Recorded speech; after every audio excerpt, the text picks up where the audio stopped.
சிவாய நமக. ஒவ்வொரு ஆன்மாவும் மற்ற ஆன்மாக்களிலிருந்து எவ்வகையில் வேறுபடுகிறது என்பதை பற்றி இன்று சிந்திப்போம். சைவ சித்தாந்தத்தில் பல வகை ஆன்மாக்கள் உண்டு என்பதை பற்றி முன்னரே சிந்தித்தோம். அவ்வாறு ஒன்றுக்கொன்று வேறுபாடு இருத்தல், இலக்கணத்தால் வேறுபாடு இருத்தல் வேண்டுமன்றோ? சைவ சித்தாந்தம் ஒவ்வொரு ஆன்மாவுக்கும் தனித்தனி சிறப்பிலக்கணம் உண்டு என்கிறது. அச்சிறப்பிலக்கணத்தை வைத்தே ஆன்மாக்கள் பலவாக சொல்லப்படுகின்றன. அச்சிறப்பிலக்கணமே ஆன்மாக்களையும் வேறுபடுத்துகிறது.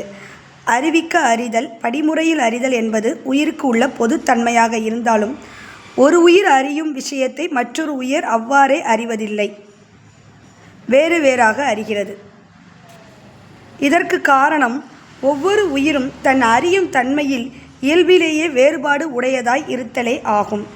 இவ்வாறு அறியும் தன்மையில் உள்ள இவ்வேறுபாடே ஒவ்வொரு உயிருக்கும் உள்ள சிறப்பிலக்கணம் ஆகும். நன்றி. சிவாய நமக. திருச்சிற்றம்பலம்.